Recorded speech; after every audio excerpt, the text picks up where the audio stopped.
Shalom and welcome to another in our series of podcasts from Temple Beth Am, a dynamic center for conservative Judaism in Los Angeles. This is Meditation and Mindfulness with Rabbi Adam Kligfeld.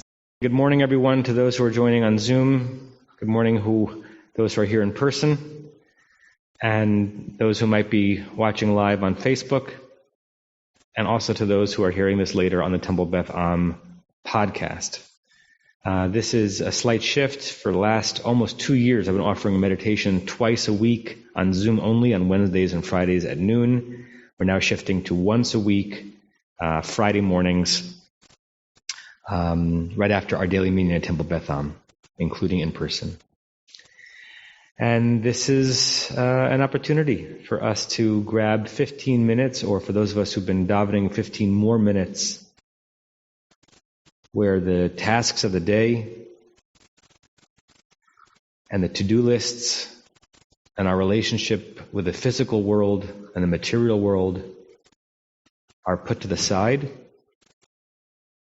we get to revel and luxuriate in us as ourselves in a complete way.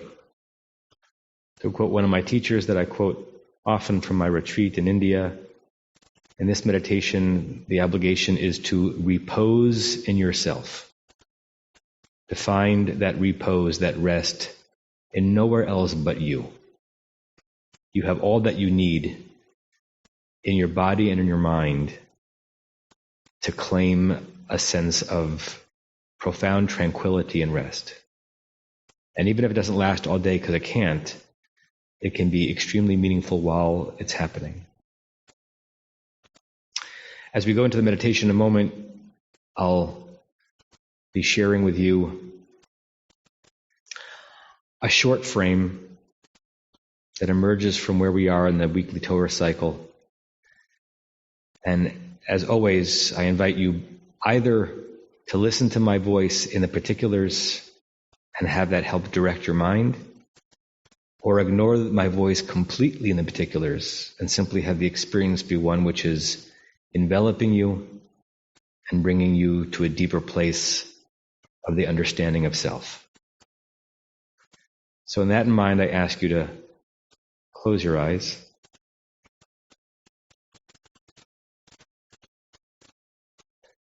and start to accept that wonderful and heavy descent, that almost immediate feeling of your falling without fear or worry, falling in that you are no longer contained or constrained by the natural physical world. You are untethered, and you're going deep inside yourself, and there's a downward directional pull. And at the same time, the wonderful paradox, you may feel that you are soaring, weightless, above rather than below, in the heavens and beyond. Your one self, not only in the universe, but a very part of the universe, and therefore connected to all of it. If you haven't already, place your feet flat on the ground and your hands on your legs, either palms up or palms down. Palms up, representing an openness, an acceptance of this moment. Palms down, an embrace of your very self. Another point of connectivity between you and you.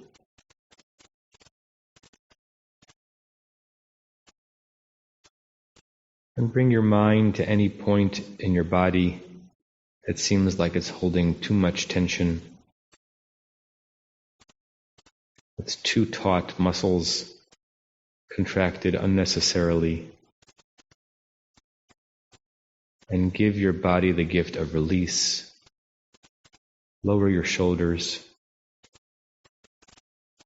Soften your belly. There's no reason to hold it in for anyone ever, and certainly not now. Slacken your jaw.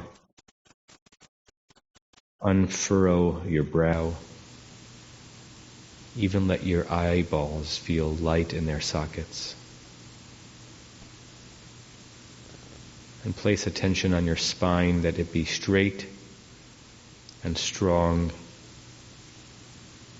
and doing all of the vertical work that allows so many other of your muscles and sinews and connective tissues to be slack. As you claim this moment as a moment of poised rest, very attentive,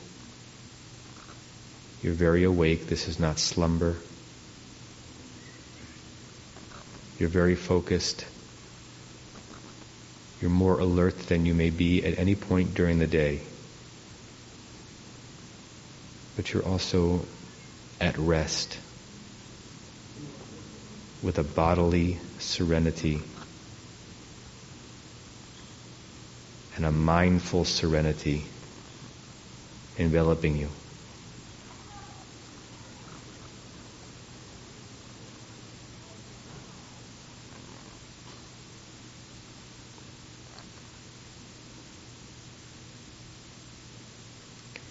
If you haven't yet, you can focus on your breathing, taking deep and unhurried breaths in through the nose and out through the mouth,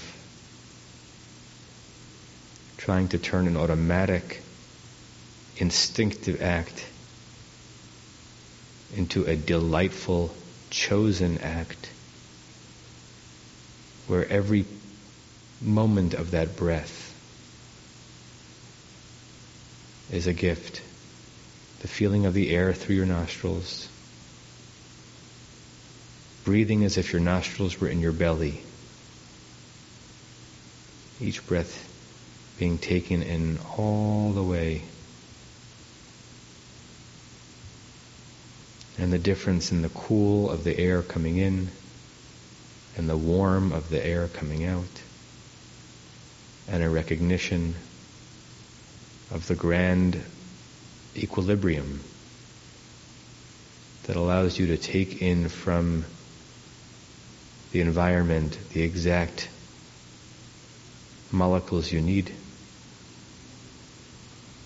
and to extrude the exact molecules you do not.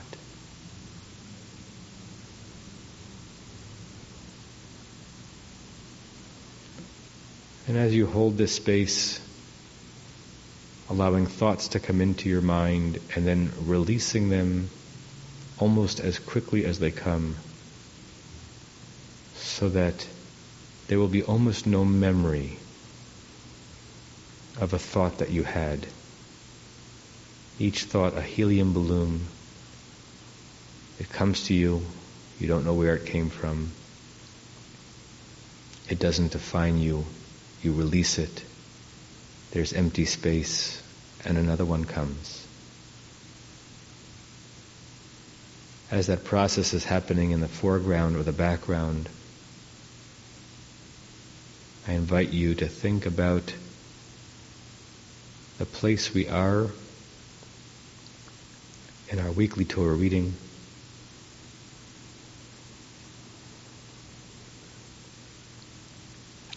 A week after the wedding, we're in the marriage. A week after the fireworks of Revelation and the Ten Commandments, we're in instructions and details and particulars. A week after, as the French commentator Giscuni said, God taught us about reverence and awe. God teaches us about details, specifics, how to maintain a relationship.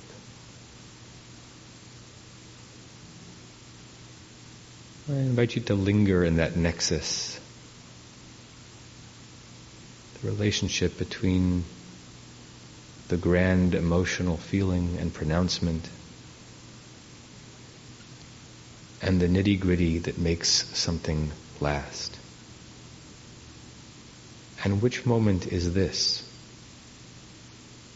Are we in Yitro, having a profound, transcendent moment?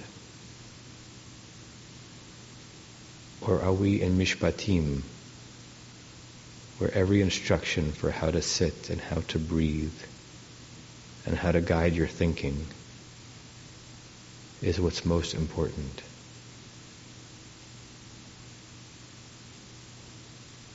Or are they inextricably linked, indivisible,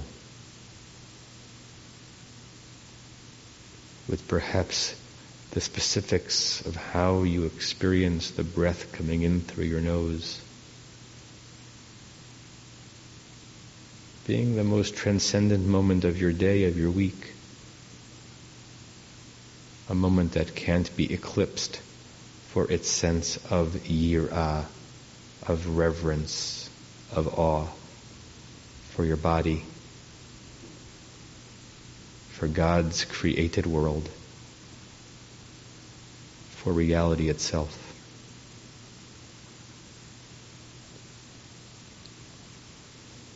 We breathe and we meditate on guidelines and on great love, on details and on devotion.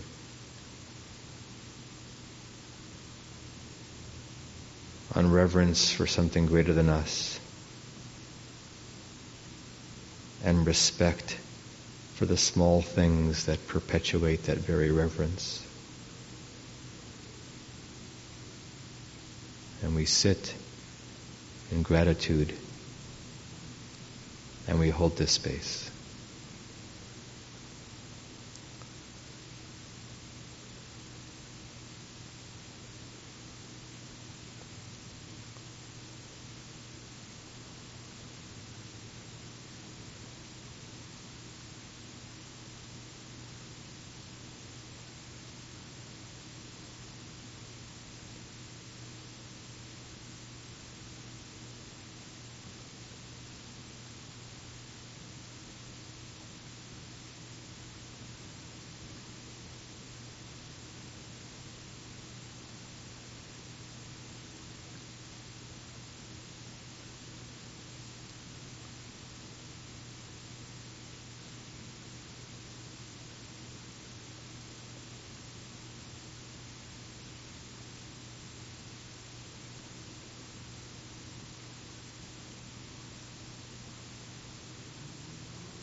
And when you're ready, you can open your eyes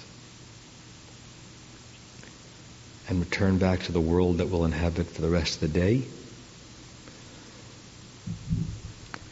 And the one piece of the technology of moving this meditation to the sanctuary that I forgot to anticipate is how to share with everybody the closing meditation blessing that we've been saying. So I'll read it this time 3 times, and by next Friday, I'll be able to put that onto the screen for everybody to share together. May we and all beings have happiness and the causes of happiness.